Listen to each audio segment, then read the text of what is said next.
Hello again, hope you're doing well and welcome back to the garden. Some of this footage is a bit old now, I'm afraid. I've had most of the clips for a while but just couldn't make time to edit it all together as I was dealing with some stress and illness. But I wanted to get it all out either way, no matter how late. So I hope you don't mind, let's get into it. I've had a delivery. I said what I said before and I meant it, so we've got ourselves a compost bin.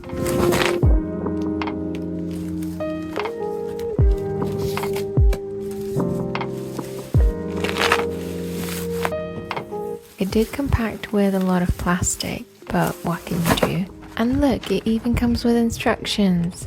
If you ever need any IKEA furniture put together, just call me over, I love a puzzle.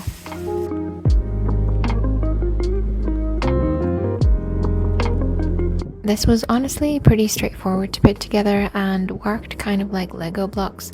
The only thing I would suggest is don't put your tripod in a wind tunnel.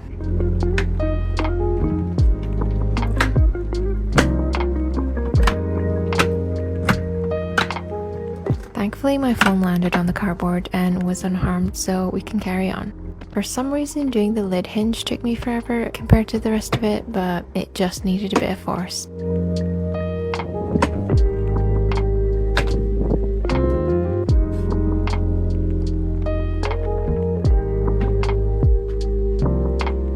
It is finished.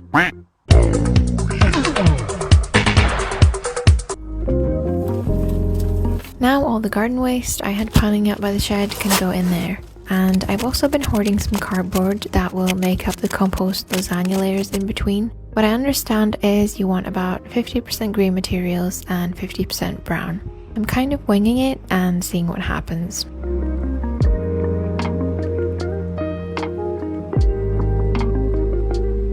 Update on the salad I planted from seed a while back. The landcress came up quite nicely. This clip is a bit old now, so they're way bigger, but the lamb's lettuce was having a really tough time. I think I may have sown it too deep in the soil, but the oriental salad mix was doing amazing. This was coming to a point where they were getting a little bit crowded, so I thought it's a good time to separate them and give them more space to grow.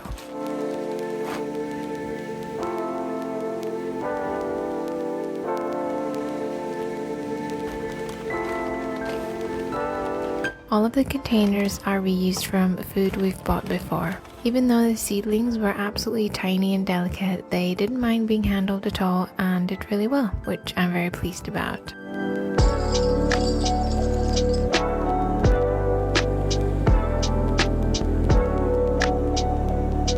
It's been really nice to use the garden as a way of getting away from technology and ruminating thoughts. I find that often garden tasks consist of mindless activities, meaning something that requires focus but no or little active thoughts. So while you're physically occupied, it leaves your mind free to wander, and that can feel quite soothing. I know I'm basically saying go touch grass, but there's truth to it, you know? And even if you don't have access to a garden, there's other similar hobbies that I find have the same effect. That's probably why I gravitate to a lot of crafting and making type of activities.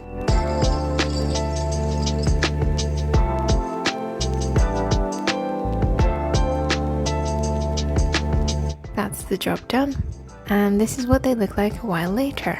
They've basically grown as big as they can in the containers, so I've started harvesting them and have them with lunch every other day.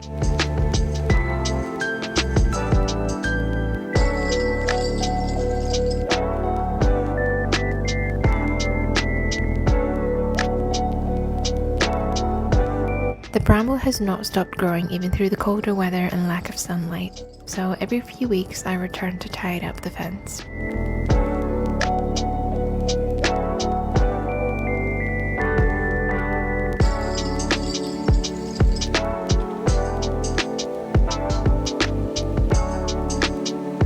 I'm trying to keep a good eye on it so it doesn't travel to neighbouring gardens through the fence, because it truly seems an incredibly hardy plant that would be difficult to get rid of.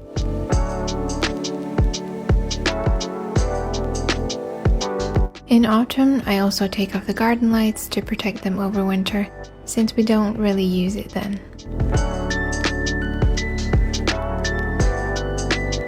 It was on and off raining this day, so I had to be quick with my tasks. My phone's been through enough rough weather lately.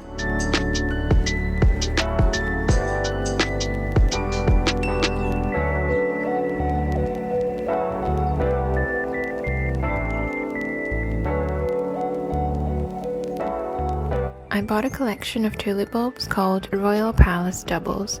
They looked amazing in the picture, so I hope they turn up looking like this in spring.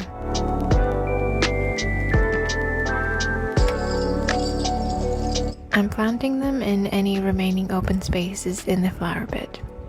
Seems like I have a companion this time.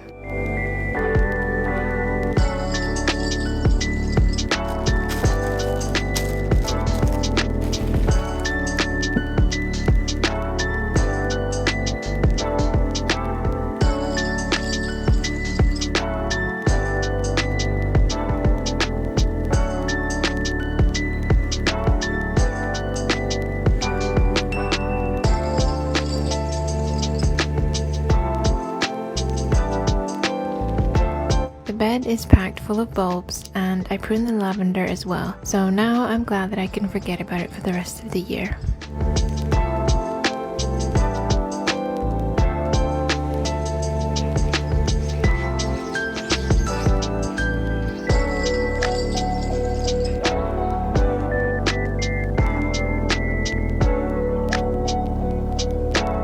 I've cleared away what was left of the wildflower bed, and while I was doing that I discovered 2 strawberry plants.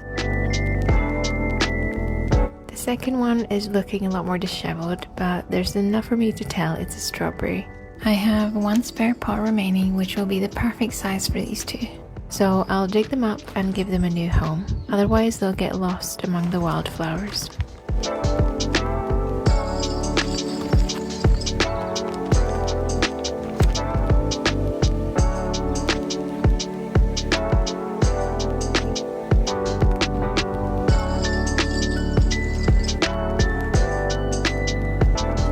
Seems I disturbed a worm in there. Don't worry, I put him back in the ground.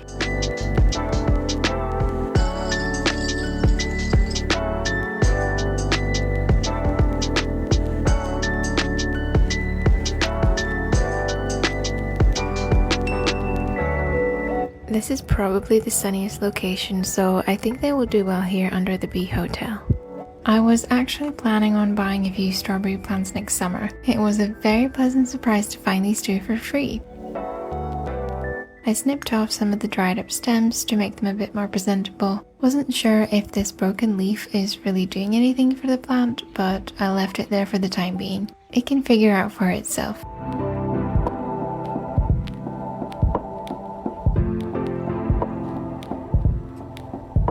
I have a little bit of flower seeds left from last year, and I got another box to make sure the whole area is covered.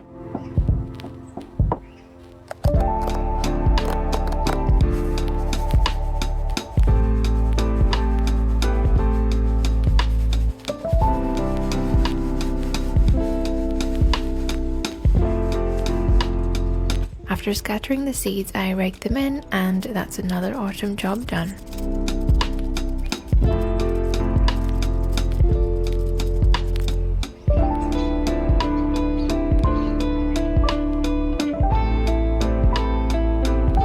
Update on the clover. It sprouted really well, and although it is quite patchy at the moment, I'm sure it will spread and fill up during the summer. I much prefer having this over the weed-infested gravel that was there before. It will be a lot easier to maintain, I think. I often see pigeons enjoying it as a snack too.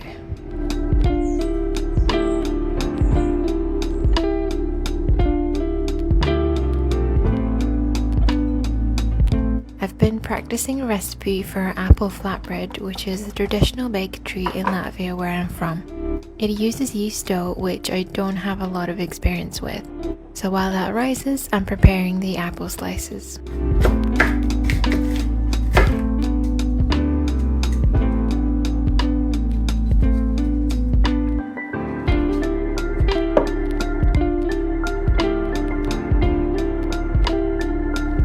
I found a vegan recipe and it uses coconut cream instead of dairy cream.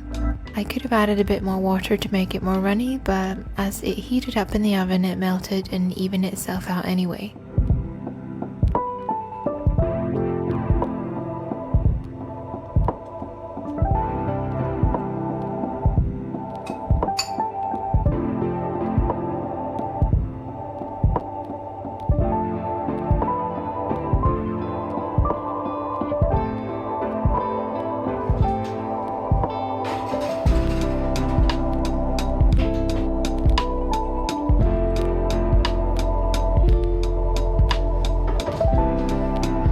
I think the recipe was great, but since I hadn't used yeast in a while, the one I had in stock was probably too old and completely failed to raise the dough. It tasted nice and I think the coconut cream worked well, but just to make sure it was the yeast and not the recipe, I baked it again.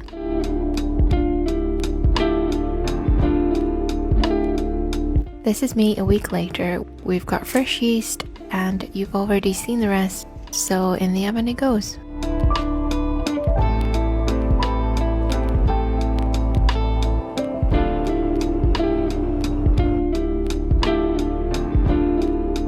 This time it had a really nice crust and was a success.